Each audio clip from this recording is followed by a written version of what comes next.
बिहार में विधानसभा चुनाव के पहले तेजस्वी यादव एक तरफ अपनी मोर्चेबंदी कर रहे हैं तो वहीं एनडीए खेमे में चिराग पासवान ने अपना सबसे बड़ा दांव खेल दिया है। चिराग पासवान ने मास्टर स्ट्रोक लगाते हुए बीजेपी के सामने जो सुझाव रखा है उसे सुनकर नीतीश कुमार की भी नींद उड़ जाएगी। जी हां, चिराग पासवान ने बीजेपी अध्यक्ष जेपी नड्डा से मुलाकात की है और इस वक्त जो बड़ी खबर आ रही है उसके मुताबिक जेपी नड्डा से मुलाकात के दौरान चिराग पासवान ने कहा है कि भारतीय जनता पार्टी को बिहार में विधानसभा चुनाव का नेतृत्व करना चाहिए। चिराग पासवान ने कहा है कि बीजेपी को बिहार चुनाव में बड़े भाई की भूमिका अदा करनी चाहिए और कम की बजाय या बराबर की बजाय ज्यादा सीटों पर चुनाव लड़ना चाहिए। चिराग पासवान इसके पहले भी कह चुके हैं कि भारतीय जनता पार्टी बिहार में नेतृत्व को लेकर के जो फैसला करेगी चुनाव के अंदर, उस फैसले के साथ वह खड़े हैं। चिराग कह चुके हैं कि बीजेपी के ऊपर उनको पूरा भरोसा है और ऐसे में मंगलवार की रात जो मुलाकात की खबर सामने आ रही है उसमें चिराग पासवान ने एक कदम और आगे बढ़ाते हुए जनता दल यूनाइटेड को बैकफुट पे धकेलने की पूरी कोशिश की है।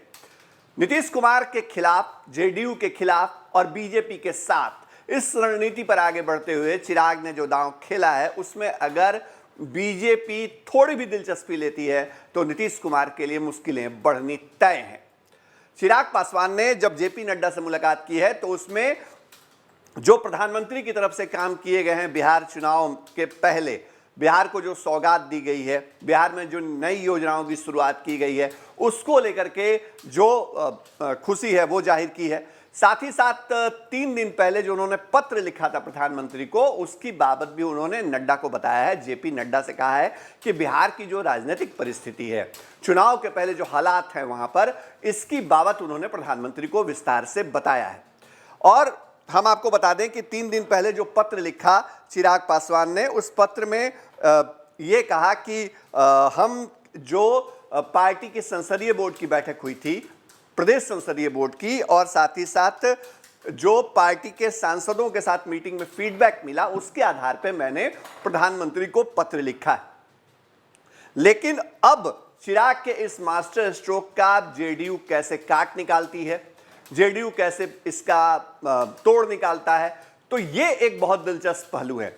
क्योंकि बीजेपी के साथ अपने आप को मजबूती से खड़ा दिखाने वाले चिराग पासवान ने नीतीश कुमार के नेतृत्व पर एक बार फिर से सवाल खड़ा कर दिया है। उन्होंने 2 दिन पहले जो कहा था वो हम आपको बार बार बता रहे हैं, और अब जो उन्होंने कहा है, उन्होंने बीजेपी को कहा है कि आप नेतृत्व करिए, आप बड़े भाई की भूमिका निभाइए, और बिहार में अगर विधानसभा चुनाव के अंदर बीजेपी लीड करती है फ्रंट फुट पे आकर के, तो इसका फायदा जो है वो पार्टी को मिलेगा और साथ ही साथ अलायंस को मिलेगा। नीतीश सरकार के खिलाफ जो एंटी इनकम्बेंसी है बिहार के अंदर, उसकी चर्चा उन्होंने की है। तो कोई भी ऐसा पहलू नहीं रहा है जिसमें चिराग पासवान ने जेडीयू और मौजूदा सरकार जो नीतीश सरकार है उसके कामकाज को लेकर के सवाल खड़े नहीं किए हैं। उन्होंने बहुत तरीके से, जो चिराग पासवान की राजनीतिक सूझबूझ है, उन्होंने बड़े तरीके से बीजेपी के ही ऊपर सेहरा बांधते हुए ये कहा है कि आप लीडर बनिए, आप नेतृत्वकर्ता बनिए, आप बड़े भाई की भूमिका में जाइए और ज्यादा सीटों पर चुनाव लड़िए। क्या नड्डा चिराग पासवान की बात को मान लेंगे? क्या बीजेपी का मिजाज बदल जाएगा? क्या विधानसभा चुनाव के पहले एनडीए में बहुत कुछ बदलने वाला है? तमाम अपडेट, तमाम खबरें आपके लिए लाते रहेंगे, क्योंकि हम फर्स्ट बिहार हैं। हमारे चैनल को लाइक करिए, सब्सक्राइब करिए और फॉलो करिए, और हाँ, www.firstbihar.com को जरूर विजिट करिए। नमस्कार।